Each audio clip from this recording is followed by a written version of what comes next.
તો નમસ્કાર મિત્રો, હું છું આપનો પ્રકાશ ભુવા। મારી ચેનલમાં ફરી એક વખત આપનું હાર્દિક સ્વાગત કરું છું। અને આજે હું ગિરનારની પરિક્રમાની શરૂઆત જ્યાંથી કરવા જઈ રહ્યો છું તે ભગવાન શ્રી રાઘવેન્દ્ર સરકારના ચરણોમાં આપણે આશીષ લઈને પૂજ્ય બાપુ મારી સાથે વિરાજમાન છે, પૂજ્ય અમરનાથ બાપુ પણ સાથે વિરાજમાન છે અને સાથે આઝાદ પંછી ફોrever અમારી સાથે છે જ। એટલે આજની જે પરિક્રમાનો જે મહિમા છે અને અહીંના જે સાધુડાઓ છે, એમ કહેવાય છે કે જુનાગઢ એટલે ગિરનારની ભૂમિ, એટલે જતી સતી સેવકો અને દાતારોની ભૂમિ કહેવાય છે આ ભૂમિ। અને આ ભૂમિ ઉપર પરિક્રમાનું શું મહત્વ છે અને ગિરનારની પરિક્રમા કરવાથી શું આપણને એમના મનવાંછિત ફળ મળે છે, તેમના વિશે આપણે બાપુ સાથે થોડીક સંક્ષિપ્તમાં હું વાતો કરીશ, કારણ કે હજી આપણે રૂટ ઘણો કાપવાનો છે। તો બાપુ, જય સિયારામ, આદેશ। અમારી ચેનલનો બાપુ મુખ્ય હેતુ એ છે કે અમે સનાતન ધર્મની જે આવી ઉજળી સંસ્કૃતિની જે જગ્યાઓ છે, તમારી જેવા સાધુડાઓ જે સાચવીને બેઠા છે, તે જગ્યા ઉપર અમે જતા હોઈએ છીએ અને જે કંઈ અહીંનું રિયાલિટી હોય છે તે પબ્લિક સમક્ષ અમે રજૂ કરતા હોઈએ છીએ। હવે બાપુ, પરિક્રમા અત્યારે હાલ ચાલુ છે, તો પરિક્રમા વિશે આપના મુખેથી મારે થોડીક એની વ્યાખ્યા સાંભળવી છે કે પરિક્રમા વિશે એનું મહત્વ શું છે, કઈ રીતે આ કરી શકાય અને કેવા ભાવથી લોકો અહીં આવે। અનાદિ કાળથી આ ક્ષેત્રની અંદર બગડુની અંદર બાપા રહેતા, એ બાપાએ આવ્યા અહીંયા દામોદર કુંડ, ને દામોદર કુંડમાં મહાત્માજી બેઠા હતા, એના રણછોડદાસજી નામ હતું, એની હારે ચર્ચા કરી। ત્યારે એને કીધું કે દેવસી, એ બાપાનું નામ દેવસી બાપા હતું, એને કીધું કે આ ગિરનાર છે એની પરિક્રમા ચાલુ કરો। એટલે ગિરનારની પરિક્રમા ચાલુ કરી। અહીંયા જેટલા યાત્રાળુ આવે છે એને વેલા બાપા થઈ ગયા। વેલા બાપાએ દત્ત મહારાજે એની પરીક્ષા કરી, તો દત્ત મહારાજને કીધું મારા અહીંયા જેટલા આવે યાત્રિકો એને કાંઈ દુઃખ ન પડે એમ તમે એને આશીર્વાદ આપો। એટલે એ વેલા બાપાના કહેવાથી દત્ત ભગવાને એને આશીર્વાદ આપેલા। આ પરિક્રમા વર્ષોથી આ ચાલુ છે ને એની અંદર કીડી કે મકોડો કોઈ સાધુ સંતો કે કોઈ પણને હેરાન નથી કરતો, પશુ પક્ષી કોઈ જાતનું। તે પેલા જે હતું ત્યારે એ વડીલો આવતા હતા, હવે નાની સંઘ આવે છે આજના પ્રમાણે, યુગ પ્રમાણે। નકર પેલા તો ડોસા જ આવતા નાની મોટી જ ઉંમરના, 70 ની આસપાસ, 50, 60, 70 ની અંદર। પણ બાપુ, એ વાત ઉપરથી એ પણ એક થોડોક આનંદ થાય ને કે ભાઈ અત્યારે નાની જે યુવા પેઢી છે એને પણ ધર્મ પ્રત્યે અત્યારે થોડુંક લાગણી વધી છે, એ પણ એક હર્ષની બાબત કહેવાય ને। અને જેમ પૂજ્ય બાપુએ વાત કરી તેવી રીતે કે અહીંયા નાની યુવા શક્તિઓ વધારે આવે છે। પહેલા તો કહેવાય ને કે ગઢા બુઢા આવતા ને પરિક્રમા કરીને જતા રહેતા, 4 દિનનો મુકામ કરતા। એક મુકામ 11નો ભવના તળેટીમાં તુલસી વિવાહ થાય, શિવજીની પૂજા થાય, તે પછી 12 વાગે પરિક્રમાનો રૂટ ચાલુ થાય। ને પેલો ઉતારો ભવનાથમાં, બીજો ઉતારો ઝીણા બાવાની મઢી, ત્રીજો ઉતારો માળવેલા અને ચોથો બોરદેવી, 5મો ઘરે પૂનમ નદી। 5 દિવસની પરિક્રમા હોય છે। કારતક સુદ 11 નદી ચાલુ થાય, કારતક સુદ પૂનમ નદી પૂર્ણ થાય, પૂરી થાય। તો મિત્રો, અહીંયા તો લાખો શ્રદ્ધાળુઓ આવે છે, ઘણા ભાવથી આવે છે। અને આ જગ્યાની હું જો તમને વાત કરું તો આપણે ભવનાથ તળેટીવાળા જે મંદિર ઉપર રસ્તા ઉપર જઈએ, પહેલા પોલીસ સ્ટેશન આવે છે, પોલીસ સ્ટેશનની પછી આ સુદામા કુટીર નામનો એક પૂજ્ય બાપુનો આશ્રમ છે, નાની એવી મઢી છે। અને ખરેખર અહીંયા આવો તો આવકાર, આદર અને ભાવ ખૂબ મળી રહે છે। અને પરિક્રમા વિશે જે કોઈ અહીંયા ભાવિક ભક્તો આવતા હોય તેમને મારી ચેનલ વતી 2 હાથ જોડીને કરબદ્ધ પ્રાર્થના એ કરીશ કે આ જે છે ને આપણી સંસ્કૃતિની ધરોહર છે, ગિરનારને સાચવવી મારી તમારી જવાબદારીમાં આવે છે। તો અહીંયા ક્યાંય કચરું કરવું તો એ આપણે પાપના ભાગીદાર થઈએ, એટલે પ્લાસ્ટિક એવું ક્યાંય ન ફેલાવીએ, તંત્રને આપણે સપોર્ટ આપીએ, પોલીસ કે જે કોઈ કર્મચારી હોય, જે કોઈ સ્વયંસેવકો હોય તેને આપણે સાથ સહકાર આપીએ। બસ એટલું કહીને હવે મારી યાત્રાનો શરૂઆત કરું એ પહેલાં આપણે પૂજ્ય બાપુ પાસેથી આશીર્વાદ લઈએ અને વિશેષ વાત આગળ વિડીયોમાં આપણે કરીશું। જય સિયારામ, આદેશ। પણ સોરઠ ધરાઈ જગ જુની,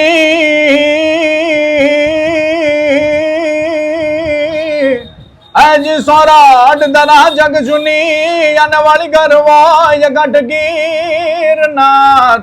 પણ જહાવ જડા હે જળ પીએ, અર રે જાના નામણાય નરયન નાર। પણ જહાવો જડા હે જળ પીએ, અરે રે જન જાના નમણાય નર ને નાર. પણ દોસ્તો કહેવાય ને કે પ્રૌઢ સિંધો પર ઝૂકતી પશ્ચિમે મધ્યમાં એશિયાની અટારી.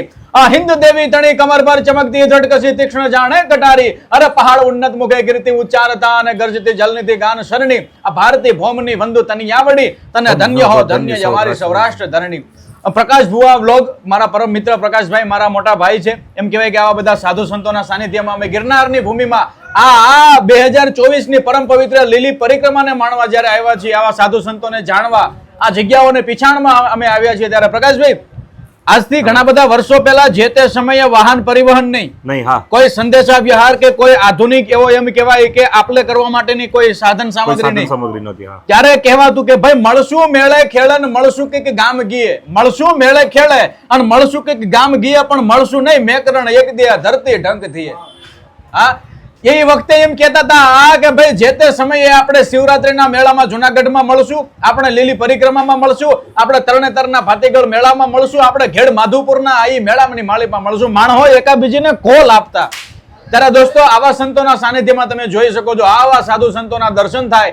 આપણે એ સનાતન સંસ્કૃતિની જ્યોત જલાવી અને આજે સાધુ સંતો બેઠા છે, એમના દર્શનનો લાવો આપણને શિવરાત્રીના મેળામાં કે પછી લીલી પરિક્રમા દરમિયાન મળે. ત્યારે વિશેષપણે હું અહીંયા જોઈ શકું છું કે લાખોની સંખ્યામાં લોકો આવી રહ્યા છે. અને હજુ તો 11 માંડ વાગ્યા છે દોસ્તો. 500 લીટરથી પણ વધારે છાશનું અહીંયા પ્રસાદ રૂપે વિતરણ થઈ ચૂક્યું છે. તો આ બધું આ સંતો કરી શકે મારા વાલા. અત્યારે આપણે કોઈ પણ જગ્યાએ જાવ 5 રૂપિયાનું પાણી નથી પાતા. હા, ત્યારે આ બધી શુદ્ધ અને મીઠી મધુરી છાશ પાછું હવાર મને લાગ્યું મેં જ્યારથી ગાડી પાર્ક કરીને હું આ રૂટ ઉપર અંદર આવ્યો, બરોબર, જે તંત્રની જે વ્યવસ્થા છે તે રીતે આપણે અંદર ત્યાંથી રૂટ ચાલુ થયો ત્યારથી લઈને અત્યાર સુધીમાં જે કોઈ નાના મોટા સાધુ છે બાપુ, બરોબર, પોતપોતાની યથાશક્તિ મુજબ એને અંગક્ષેત્રો ચાલુ કર્યા છે. સમાજ હાટુ એને દરવાજા ખુલ્લા મૂક્યા છે. આ હિન્દુ સંસ્કૃતિની ઉજળી પરંપરા છે. આ રાત દિવસ દોડા કરવાનું કારણ એ છે કે આ સંસ્કૃતિ છે એને ઉજાગર કરવી છે અને સનાતન ધર્મ ઉજાગર હતો છે અને અનાદિ કાળ સુધી રહેવાનો છે. પણ કહેવાનો મતલબ ક્યાંક ને ક્યાંક આજના યુવાનોને મારે એટલું કેવું છે, આ ભૂમિ ઉપરથી સંતોના ખોળેથી મારે એટલું કેવું છે, સનાતનની નજીક રહેજો. કાલ સવારનો સમય બહુ ભયાનક આવવાનો છે. જો આપણે એક નહીં રહી આપણી સંસ્કૃતિને જો આપણે ઓળખવામાં નહીં આવે તો ખરેખર આપણને, મને અને તમને જાતિવાદના વાડામાં વેર વિખેર કરીને ક્યાંક ને ક્યાંક આપણું હનન કરવાની તૈયારી છે. માટે બસ આવા સાધુડાઓ છે જે પ્રેમાળ સાધુ છે, એની શુશ્રૂષામાં રહેશું તો આપણને ઘણા સંસ્કારો મળશે, જીવન જીવવાની રીત મળશે. અને આવા મેળાએ જેમ આઝાદભાઈ વાત કરી, જે પરિક્રમાની વાક્યની વાત કરી, ખરેખર આ વસ્તુ જે તમે અહીંયા આવીને માણો, જાણો તો જ આનો આનંદ મળે આઝાદભાઈ. એટલે ખરેખર આઝાદભાઈ જે તમે વાત કરી તે રીતે હવે આઝાદભાઈ આપણે આ પરિક્રમાની જે તમે તો અગાઉ પણ શરૂઆત કરી શકી, મારી તો આ ફર્સ્ટ ટાઈમ પરિક્રમા છે. આ ગિરનારની પરિક્રમામાં હું પહેલી વાર આવ્યો છું. ગિરનાર ઘણી વખત આવી ગયું, દર્શન કર્યા છે મેં, પણ પરિક્રમામાં પહેલી વાર છું. અને ખરેખર આઝાદભાઈ તમને શું લાગે કે આ વસ્તુમાં કયા સુધારા વધારા લોકો દ્વારા કરી શકાય? તંત્ર તો એનાથી થતી પહેલી વસ્તુ, સાધુ સંતો તો પ્રકાશભાઈ આપડા આવ્યા ને, આ તો 15-20 દિવસ કે મહિનો અગાઉ ને આ બધી તૈયારી હોય. સાધુ સંતો એ જ્યાં જ્યાં રાવટીઓ છે, સત્સંગ મંડળ છે, આ તે બધી જગ્યાએ સાધુઓ આપણે રાહ જોવે છે કે બાપા તમે આવો, ખાતા પીતા નાસ્તા પ્રસાદી તમે લેતા જાઓ. પોલીસ તંત્ર હોય કે વન વિભાગ હોય, બધાએ એટલી બધી ચોકસાઈ અને બધી જગ્યાએ આપણી જાળવણી માટે, આપણી સલામતી માટે બધું કર્યું છે.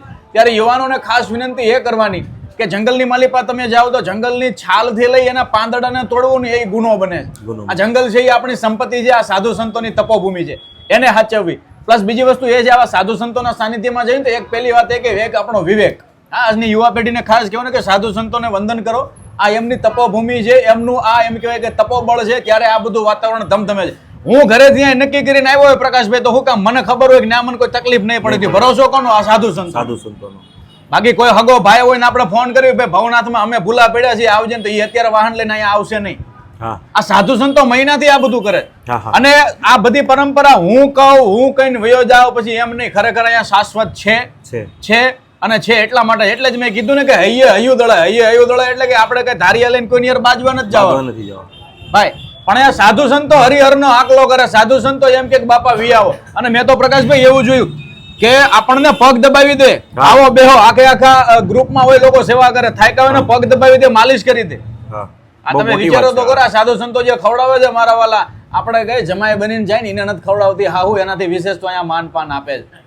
માત્ર પરમાત્માને રાજી કરવાનો ભાવ આ બધા સાધુ સંતો જે છે એમની તપોભૂમિ. એટલે જ કહેવાય કે મળશું મેળે ખેડે, મળશું કે ગામ ગીએ, પણ મળશું નહીં મેકરણ એક દિયા ધરતી ઢંગ થઈએ. હૈયું દળાય પ્રેમ ભાવ નીતરતો હોય એ આપણા ગિરનારની ભૂમિ છે. તો ગણેશપુરી બાપુ, આપ ઘણા સમયથી અહીંયા જ્યારે આવો છો, છાશ પાણી આ બધું વિતરણ તમે કરો છો, આ પ્રેરણા તમને ક્યાંથી મળે છે અને તમારો અંદરનો ભાવ શું છે? हमारा यही भाव है कि भाई गिरनार में आया, दत्त भगवान के चरणों में आया है, साधु संत के चरणों में आया है, उनकी मैं जितना बने उनकी सहायता कर सकूं, उनको रोटी खिला सकूं, छाछ पानी पिला सकूं. और यही उद्देश्य लेके हम लोग साधु संत आते कि हमारा सनातन धर्म जो है वो बचाने का हमारा ही जिम्मा है. जिम्मा है, बरोबर है. तो जैसे हम अगर सनातन धर्म को बचा के रख रहे तो आपकी भी जिम्मेदारी, आप भी हिंदू है कि आप भी उस सनातन धर्म को बचाने का हमारे साथ में हाथ मिला के आगे चले और ये हिंदू धर्म को हम बचा के आगे ना आगे पीढ़ी दर पीढ़ी आगे पहुंचाता रहे. बस यही एक उद्देश्य कि जो गिरनार में आते, गिरनार में वही आते जो गिरनारी बुलाते हैं. हर एक नहीं आ सकता है ना. और भगवान अगर हम लोग को बुलाया, आपको भी बुलाया है, तो हम ये सोचते हैं कि गिरनारी महाराज के चरणों में आया है, उनके हम क्या सेवा कर सके. और वही हम उद्देश्य लेके उनकी सेवा कर रहे. भोजन, छाछ, पानी, चाय, कॉफी, इसकी यही व्यवस्था करने के बाबला आप आओ, गिरनार में आओ, गिरनार में दर्शन करो. ये हमारे हिंदुओं का तीर्थ है बहुत बड़ा. जैसे काशी है, मथुरा है, वैसे हमारे गुजरातियों का ये काशी मथुरा सब यही है. क्योंकि इसके अंदर 84 सिद्धों का धुना है. ऊपर दत्त भगवान बैठे, साधु संत अभी हयात में भी जिंदे बैठे. और बाप जी, दूसरी बात मैं आपको यह भी पूछना चाहता हूँ कि ये गिरनार की जो पवित्र भूमि है, इसका कुछ और अलग है. इसकी कुछ मतलब समझ लो कि ये क्या वाइब्रेट अलग है. तो इसका मतलब ये भूमि का मेरे को एक थोड़ा इतिहास बताओ आप. देखिए क्या था कि ये हिमाचल पुत्र रेवांचल था. पार्वती का भाई था रेवांचल. भगवान ने आदेश करा था कि यहाँ बहुत बड़ी खाई होती तो उसके ऊपर जाके ढक दे. तो रेवांचल ने हम कहा कि भगवान मैं जाऊंगा तो खरा, लेकिन ये सब पाप मैं मेरे गले क्यों लूं. बरोबर है. लेकिन तो भी आपने आदेश किया तो मैं जाऊंगा खरा, लेकिन एक शर्त ऊपर. तो सु शर्त कि आप तीनों भगवानों का पग मेरे मस्तक ऊपर होना चाहिए. इसलिए गिर टोक ऊपर खाली भगवान, तीनों भगवान ब्रह्मा विष्णु महेश से खाली टोक है. दत्त भगवान ने इसलिए अवतार लिया और तीनों भगवान हमारे यहाँ पर हाजिर है.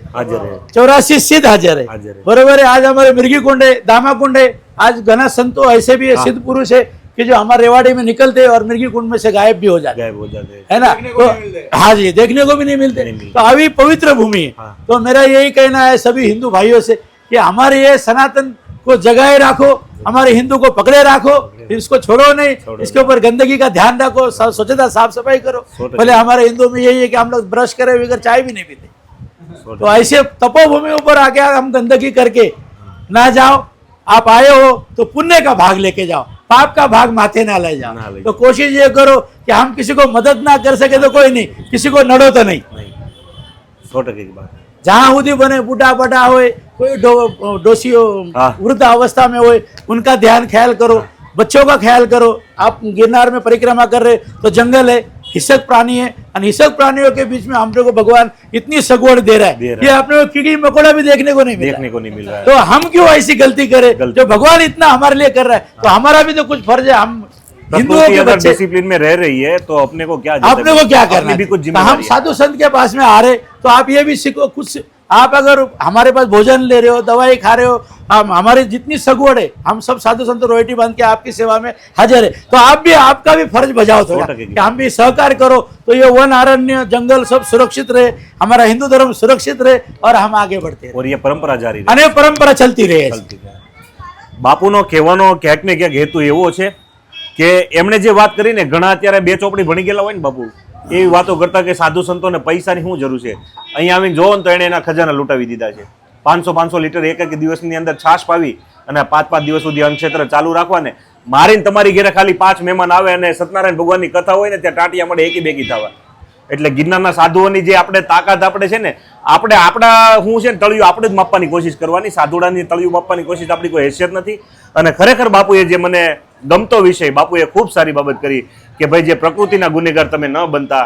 કારણ કે પ્રકૃતિ પણ એના ડિસિપ્લિનમાં રહીને અહીંયા કીડી અને મકોડો પણ એમ કહેવાય છે કે પરિક્રમાના રૂટની અંદર ક્યાંય કોઈ માણસને હેરાન નથી કરતા. તો ક્યાંક ને ક્યાંક આપણી મારી અને તમારી પણ એવી ફરજ બને છે કે અહીંયા કોઈ ઝાડ, છોડ, ફૂલ, પાન કોઈને પણ આપણે નુકસાન ન કરીએ અને જ્યાં ત્યાં પ્લાસ્ટિક ન ફેંકીએ, પ્લાસ્ટિકની બોટલો ન ફેંકીએ. આવું કરવાથી આપણે પ્રકૃતિના ગુનેગાર બનતા હોઈએ છીએ અને આપણે ભોગવવું પડતું હોય છે. તો બસ ચાલો હવે વધુ વાત ગિરનારના રૂટ ઉપર. જય શ્રી રામ. આદેશ. જય ગિરનારી, જય ગિરનારી.